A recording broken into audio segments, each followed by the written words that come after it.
Muy buenos días, sean todos y todas bienvenidos y bienvenidas a este su espacio, Periodismo y Sociedad. Cada día estamos con ustedes en este conversatorio tratando de aunar esfuerzos para que construyamos un país mejor, pero para todos, el país que merecemos, con la ayuda de Dios, con el esfuerzo nuestro, siempre pensando en la buena esperanza. Entonces, así es que vamos. Estoy siempre acompañado de don Isidro Toro, filósofo del mundo popular latinoamericano. Buenos días, doctor. Buenos días, don Licho, y buenos días, señores y damas y caballeros. Don Isidro, hoy es un día triste. Demasiado. Es un día... Muy triste. El país está enlutecido, el país está bastante como, no sé, como apagado. Acongojado. Acongojado es la palabra. Porque un accidente, el más trágico, el más extraordinario que ha pasado en el país, creo que en el último siglo, ese de la discoteca Jet Set, pues ha afectado a cerca de 300 personas que hasta ahora se conocen, porque ya hay 113 y están suspendidas la búsqueda, ya comenzaron a las 6, porque la suspendieron a partir de las 3 de la madrugada. Pero hasta ahí habían 113 cadáveres, fallecidos, ciudadanos que estaban participando en la fiesta, y unos 155 heridos contabilizados, o sea, de los que habían podido llegar a los centros médicos del país, o de los que habilitaron para eso. Yo supongo que hay algunos que salieron heridos que quizás no fueron trasladados por la parte oficial de ese evento. Lamentable esta situación que estamos pasando. Hay 3 días de duelo dictado por el presidente Luis Abinader, quien se acongojó, se presentó al lugar con una tristeza emocional bastante notable, lloró, y eso fue duro para él. Sí, la sociedad está afectada por la tragedia. Porque además, son cosas que uno dice como incomprensibles, ¿no? Que una gente vaya a disfrutar de un espectáculo con un artista de renombre, no solamente en República Dominicana, sino al menos en todo Hispanoamérica. Y de un minuto a otro, pues, te señala lo frágil que es la vida. La vida es demasiado frágil. Sí. Y en un segundo se corta ese lo que llaman algunos el cordón de plata.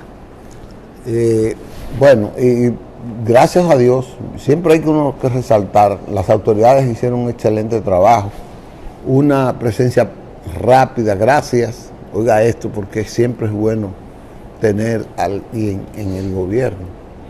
Ahí murió una joven extraordinaria, inteligente, trabajadora, brillante, que era la gobernadora de Montecristi. La van a sepultar hoy a las 10 de la mañana. Nelcy Cruz.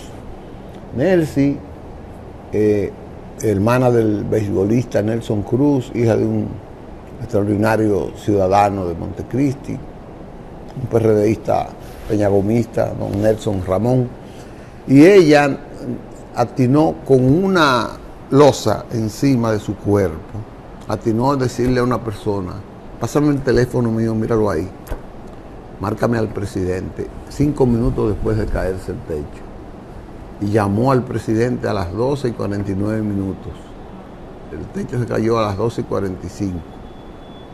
Y a las 12:49 llamó al presidente, el presidente, míralo ahí, para que cogió el teléfono.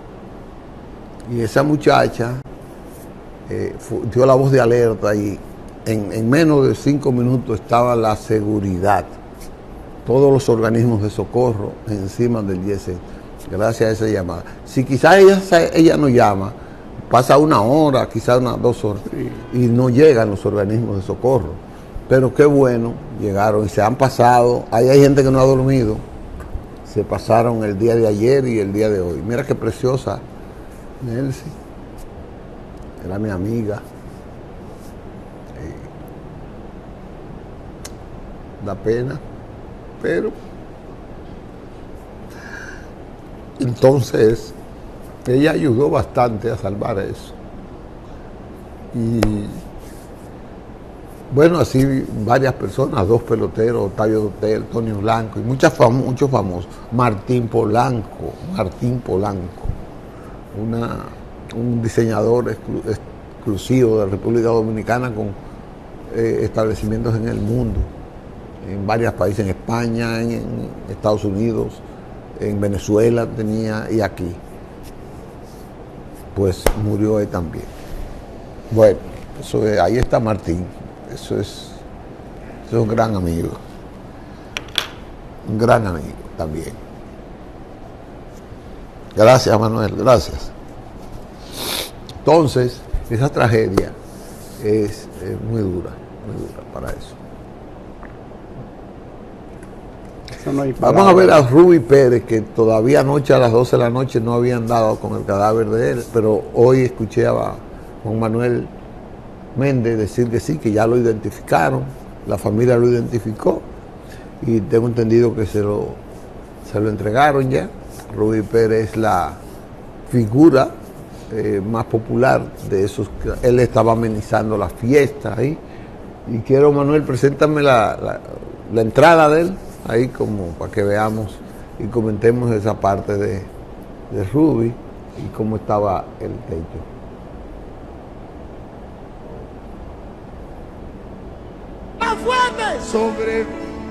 No, la otra, Manuel, la otra. Manuel.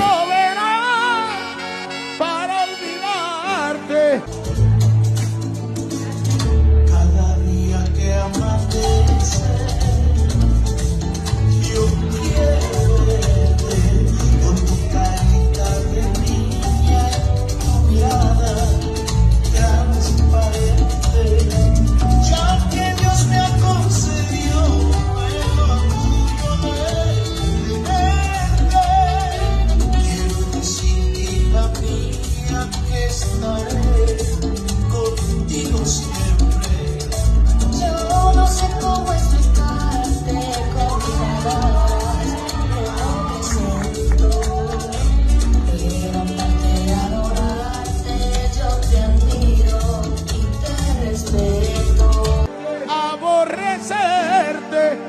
Hasta quererte más.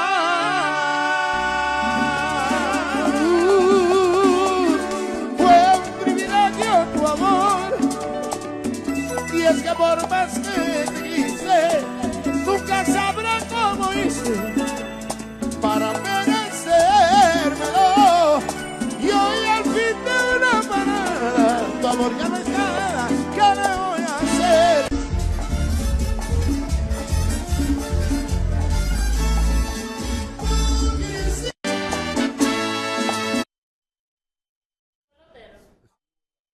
De los peloteros. Ahí, esa es la fiesta, ya ustedes saben. Se salvaron algunos, la hija de él, porque cerca de donde él estaba había una puertecita para entrada de los artistas, y ella que estaba cantando con él, salió de una manera, yo creo que ella es la que dice, papi, ¿dónde está? ¿Dónde está? Y salió ella así a la fuerza. Pero nada, él no pudo salir. Y fue el enigma de la búsqueda permanentemente de ese acontecimiento. Yo quiero terminar este segmento escuchando, Manuel, un relato que él hace de su vida cuando él sufrió el accidente que le dejó paralizada la pierna izquierda, que le presentó el dilema de si él seguía o no seguía en la música y qué iba a hacer de su futuro. y le aconsejaron. Rubí Pérez era de Jaina, tiene un hermano, dos hermanos, uno médico muy bueno, ortopeda, y el otro era pelotero, fue guante de oro del béisbol de Grandes Ligas, Neyfi Pérez, y el capitán histórico del Escogido ahí, y él que se dedicó a la música. Vamos a ver, Manuel, con ese relato breve, con eso terminamos. Yo tengo una lesión permanente en la rodilla y perdí el músculo de la pierna. Yo podría volver a tener flexión en mi rodilla si me hago una prótesis de rodilla. Yo he estado hasta averiguando ya en un banco de rodillas en Miami para hacer la operación. Pero ya yo no soy Robertico, el de Jaina. Ya yo soy un padre de familia y tengo mucha gente detrás de mí. Más de 20 personas, 30 personas en mi oficina, que si yo me paro, todo se paraliza. Entonces, ya yo he vivido toda una vida. Hacerme la operación en la rodilla significaría que viva 50 años de mi vida más, ¿no? ¿Qué tengo que hacer?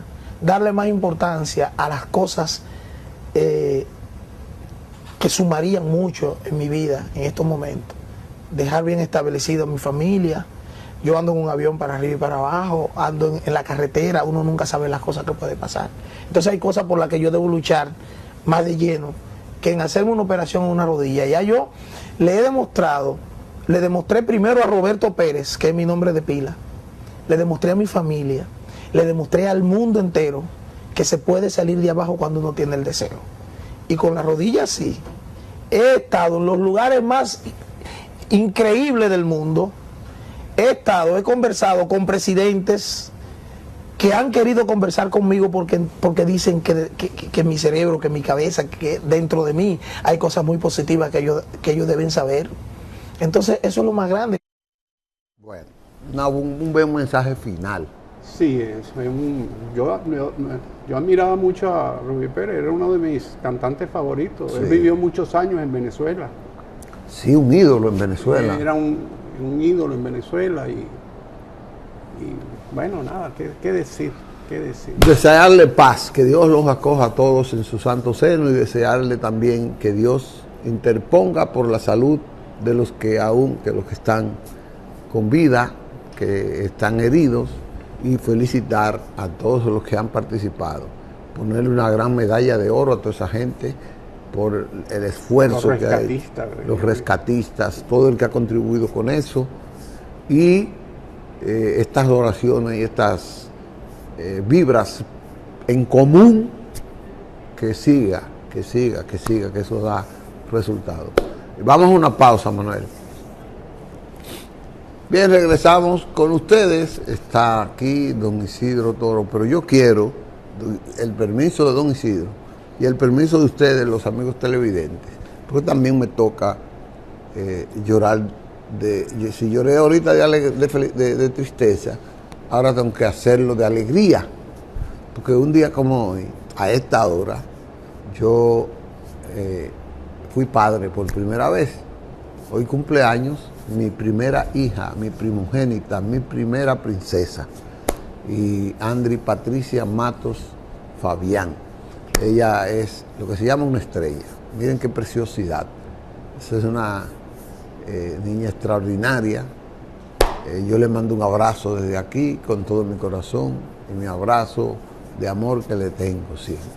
Ahí estamos compitiendo, nosotros tenemos una empatía muy buena. Ahí es cuando ella se está graduando ahí en Montclair, la Universidad de Montclair, Estados Unidos, su segunda carrera.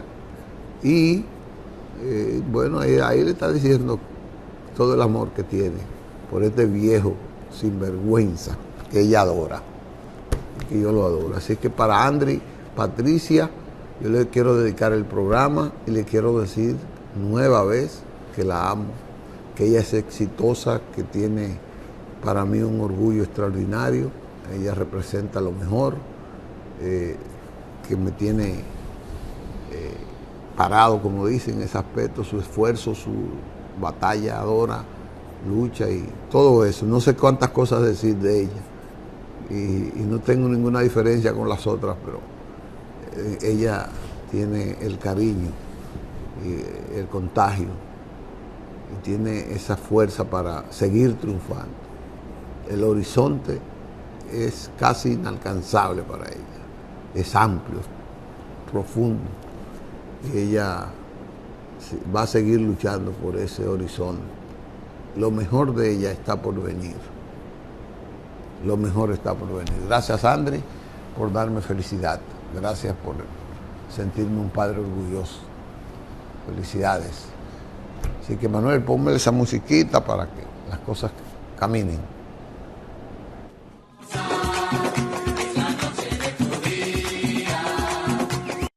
Un año más en tu vida, todo lleno de esperanza, que el Señor te dé alegría y traiga paz a tu alma.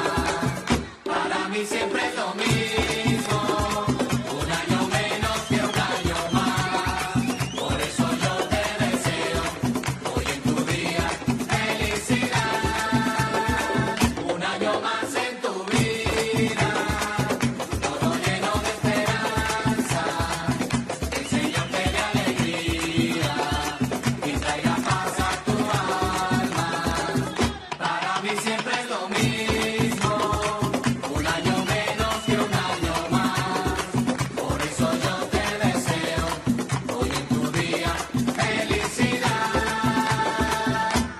Noche tan preciosa, es la noche de tu día, todo lleno de alegría, en esta fecha natal, tus más íntimos amigos. Gracias, Manuel. Gracias, don Isidro. Vale todo. En abril vale todo en estas cosas. ¿Qué tenemos hoy, don Isidro? Dicen que las lluvias de abril traen las flores de mayo. Sí, así es. Es un dicho. Las lluvias de abril traen las flores de mayo. José Gabriel García. Sí. El presidente Abinader instituyó el Día del Historiador en honor o en recuerdo a José Gabriel García. Es una figura excepcional. Con menos de 15 años ingresó al ejército republicano. ¿Con menos de 15 años de edad? Sí, no había cumplido los 15 años de edad, tenía 14 años y entró a formar parte del batallón de artillería en la Guerra de Independencia. Lo sacaron de la escuela. Él mismo lo dice, me sacaron de los bancos de la escuela para ir a la lucha independentista. Por la lucha por la patria. Fue un personaje, y ahí vamos a ver un video, un resumen de su historia. Realmente esos personajes que no se hablan mucho. Hay una calle en la ciudad de Santo Domingo en su honor. No se hablan mucho, pero son esos personajes que aquilataron o aquilatan, porque esos personajes nunca fallecen. Aquilatan la dominicanidad. Correcto. Sí. Yo creo que podemos ver el video. Vamos a ver con pinceladas educativas el de hoy, José Gabriel García por Isidro Toro. Vamos a ver, Manuel.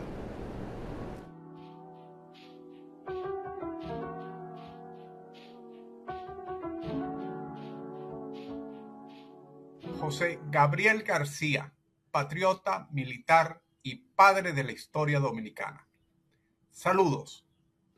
José Gabriel García fue un militar, historiador, político y periodista quien nace en Santo Domingo el 13 de enero de 1834. En 1848, con menos de 15 años, como él mismo refiere, fue casi arrancado de los bancos de la escuela y ya estaba enrolado en el ejército formando parte de la Brigada de Artillería de la Plaza de Santo Domingo, comandada por el coronel Ángel Perdomo, militar considerado como uno de los próceres de la independencia de la República Dominicana, logrando el grado de subteniente en 1853. Destacándose por su buen desempeño, fue secretario de altos oficiales, tomó el dictado cartas, redactó muchos partes e informes militares, dando cuenta de sucesos y desenlaces, de victorias y derrotas. Así conoció a los mandos superiores, tanto como a los soldados más humildes, los sufridos veteranos de la guerra, como él los llamó. Igualmente comenzó la forja de su vena de historiador. Luchó en contra de la anexión a España consumada por Pedro Santana en 1861.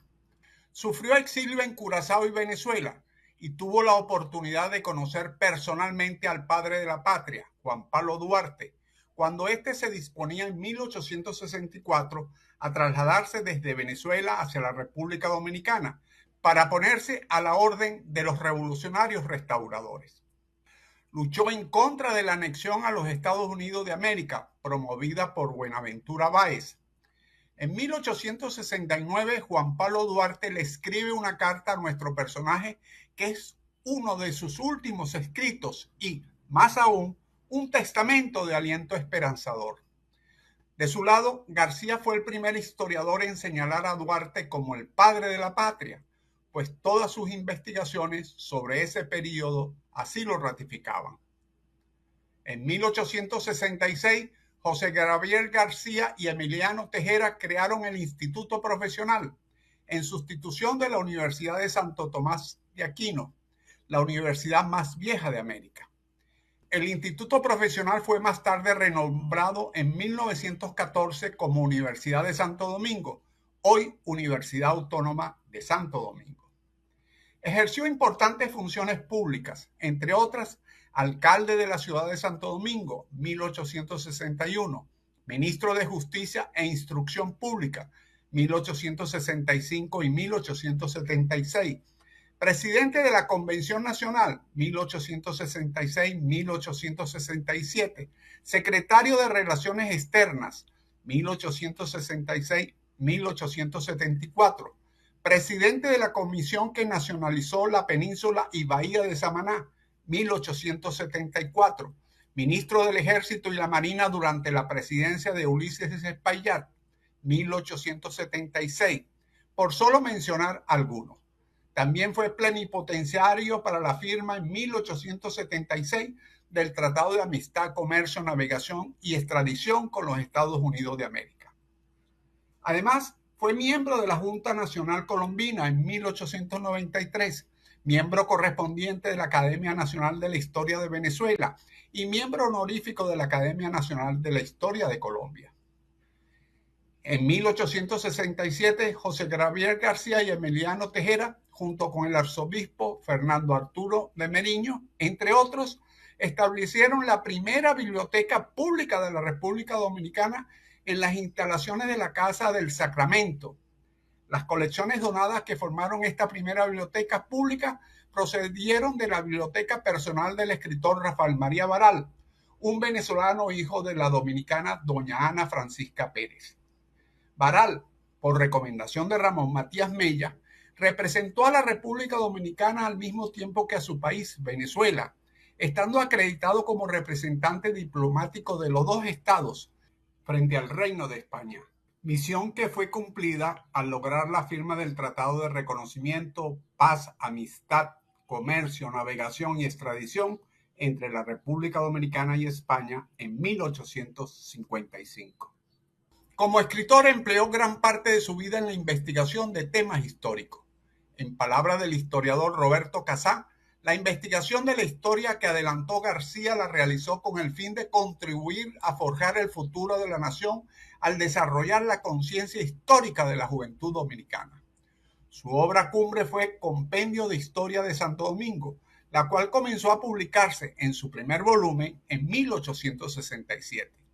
Posteriormente, en 1882, 1900 y 1906, entregó al pueblo dominicano los volúmenes segundo, tercero y cuarto de la referida obra. Entre su extensa obra, es importante destacar que fue autor del primer manual de alfabetización escrito en el país llamado El Lector Dominicano, curso gradual de lectura compuesto para usos de las escuelas nacionales, en 1894. Este fue un manual que reproducía el método silábico para alfabetizar a los niños. Su mayor aporte radica en su propuesta de combinarlo con una antología de textos de autores dominicanos seleccionados para iniciar en la lectura de los estudiantes. Homenajes. Mediante el decreto presidencial número 562-20 del presidente Luis Abinader, se estableció el 13 de enero de cada año para distinguir a los especialistas que estudian, narran y exponen los acontecimientos históricos dignos de memoria en honor a José Gabriel García, considerado el padre de la historia dominicana. Este día se celebra juntamente con el Día Nacional de la Alfabetización, instituido desde el año 1962. En la ciudad colonial de Santo Domingo, la llamada Calle Vieja del Faro fue nombrada José Gabriel García en su honor. José Gabriel García murió en la ciudad de Santo Domingo el 19 de enero de 1910. Su tumba está localizada en el Panteón de la Patria. Es cuanto, salud, fuerza y unión.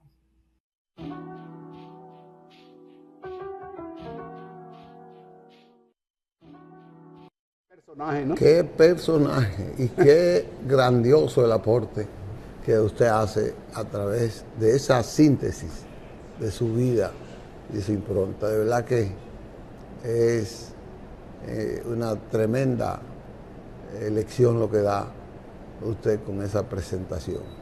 José Gabriel García tiene más aporte de lo que la gente conoce.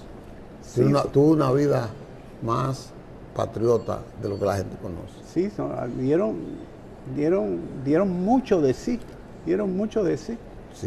y dieron un aporte extraordinario, algo que realmente debería difundirse más en las escuelas, en los estudiantes, en los niños de primaria.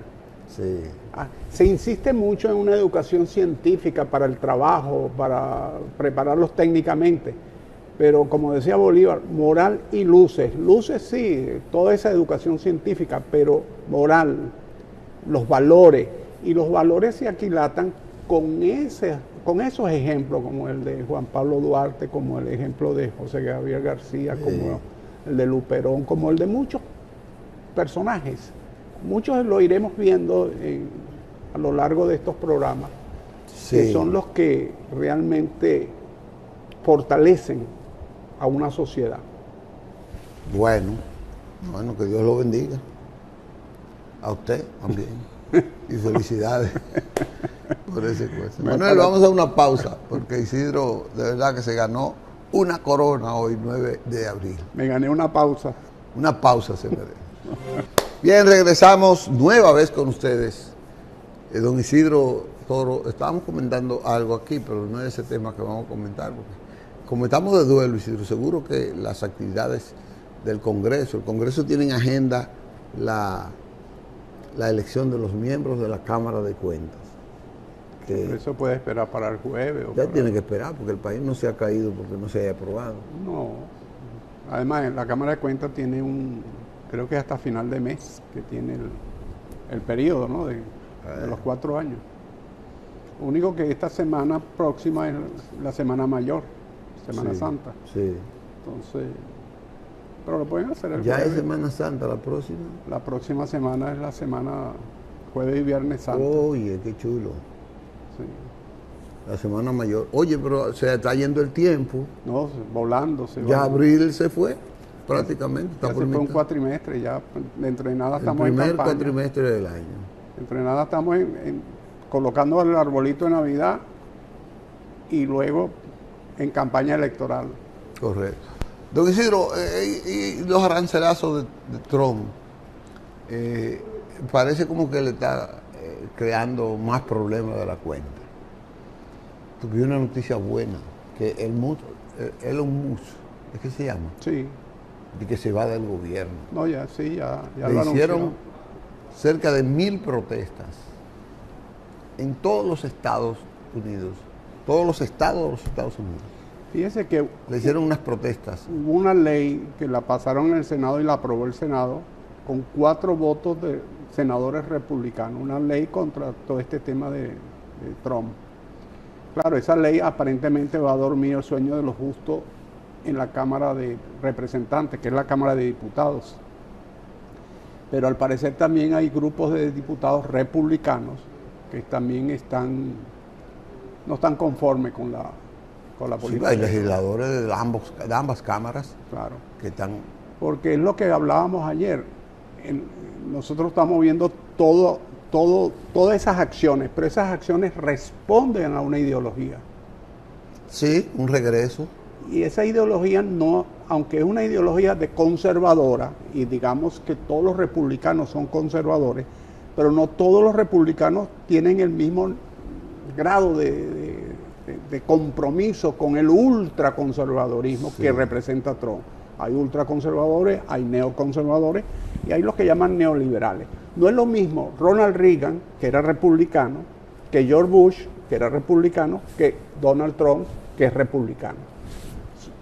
Dentro del campo conservador hay sus diferencias, como en el campo liberal hay sus diferencias idénticas. No podemos decir que es lo mismo, por ejemplo, José Francisco Peña Gómez, que algún dirigente Era un demócrata liberal, sí, y dentro del partido habían demócratas conservadores. Exacto. Entonces, eso es ese trasfondo, al final, ese tema ideológico al final va a brotar en el Partido Republicano. Y ellos tienen una prueba de fuego dentro de 18 meses, que hay unas elecciones de medio término. La renovación del Congreso. De una parte del Congreso, creo que una tercera parte. La tercera parte. Sí. Y entonces, actualmente los republicanos tienen una mayoría muy precaria en ambas cámaras, que al perder 2 o 3 senadores, pueden perder la mayoría del Senado o de diputados. Sí. Y eso le va a cambiar el juego a los Estados Unidos en general. Entonces, Donald Trump está haciendo lo que llaman en política una operación shock, una operación de yo coloco todo de golpe y que se genere un terremoto. Y no cuentan con un aspecto que es el ser humano. Aquí lo hemos hablado muchas veces, el aspecto cultural de la vida, de la sociedad, de la política. Hay un aspecto cultural que tiene que ver, ¿qué es la cultura? Lo que hace el ser humano, que tiene que ver con el ser humano. Eso, si tú sacas cuenta, yo pongo un arancel y subo y bajo, me vende o no vendo, y eso tú lo ves en matemáticas perfecto. Pero cuando va al ser humano, piensa distinto la gente de la calle, el que está en el colmado, el que maneja una guagua, etcétera. Entonces las reacciones son distintas. Sí. Son distintas. Entonces, si tú no tomas en cuenta esos factores humanos, siempre tiendes a cometer errores, a cometer fallas. Ahora mismo eligieron un secretario general de la OEA, que es de Guyana.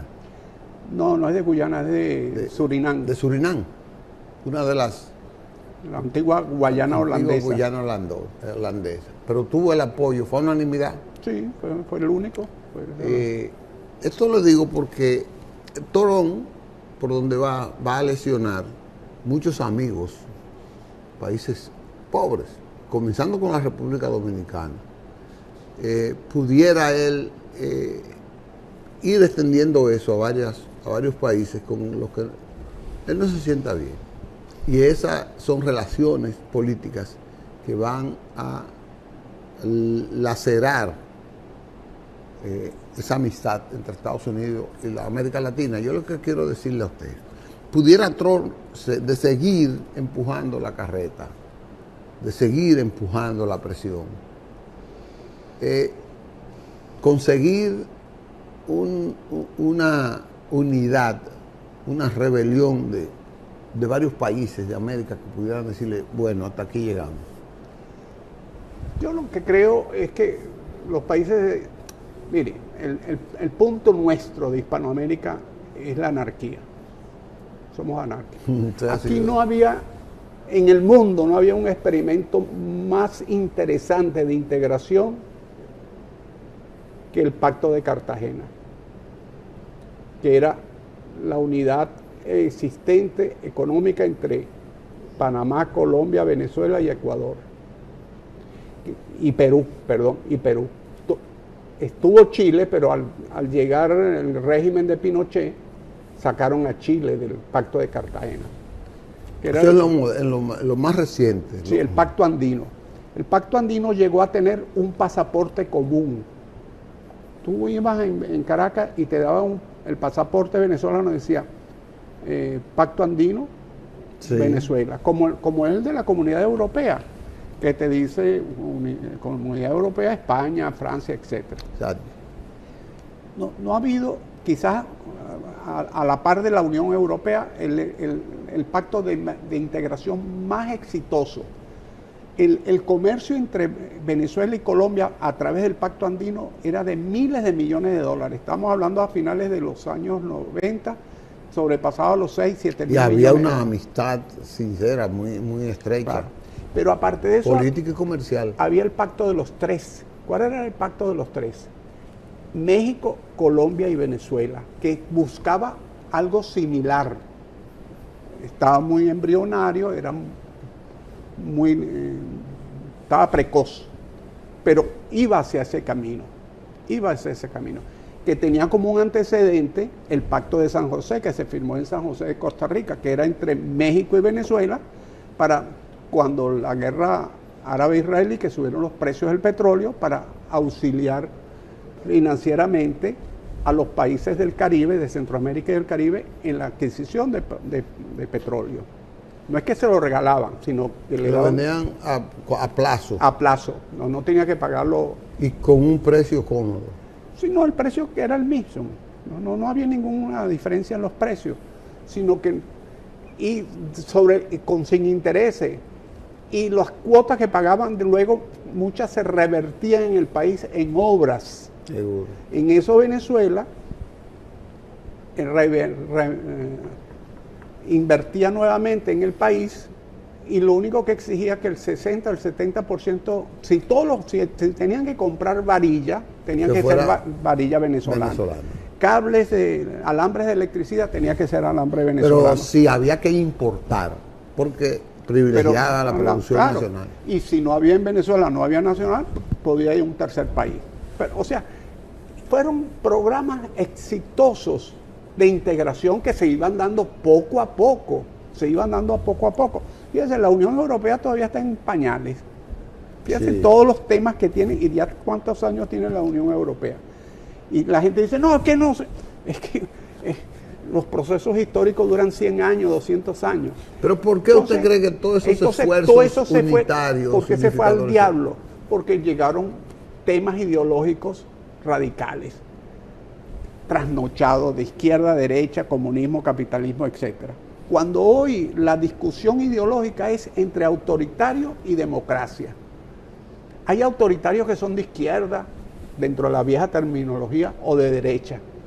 Y hay democracias que en la vieja terminología se acercan a la izquierda o a la derecha. Correcto. Entonces, pero el que llega hoy en día con aquello del comunismo y del capitalismo como eran hace 50 años atrás, está trasnochado.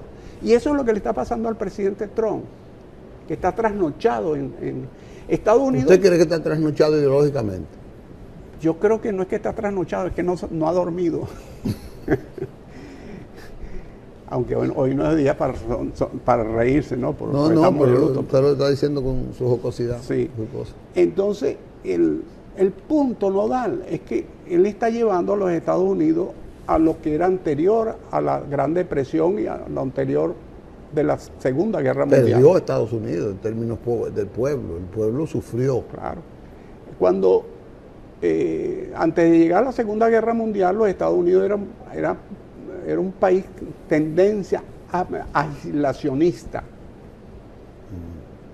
Fíjense que ellos no le declaran participaron inicialmente de la guerra. Le declaran la guerra a Japón porque lo bombardean. Sí. Y no le declaran la guerra a Hitler. Hitler se la declara a ellos porque ellos atacan a Japón. En solidaridad con Japón. O sea, si no intervienen en la guerra de Europa.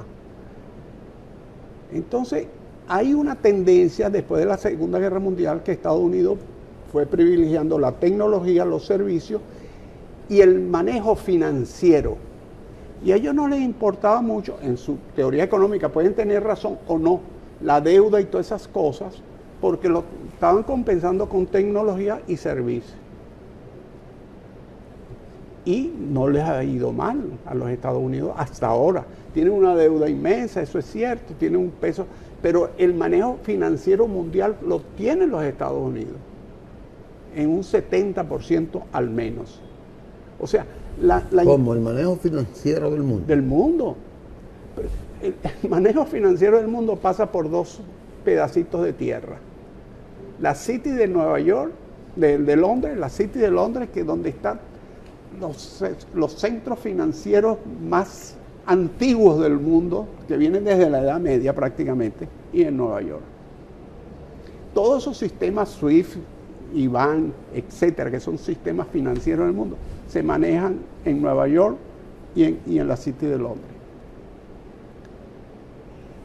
Es un mundo que trascendió las fronteras, porque son empresas que van más allá de fronteras. ¿Me explico? Sí, son emporios. Y ellos se basan en un punto, en la tecnología. Emporios, no consorcios.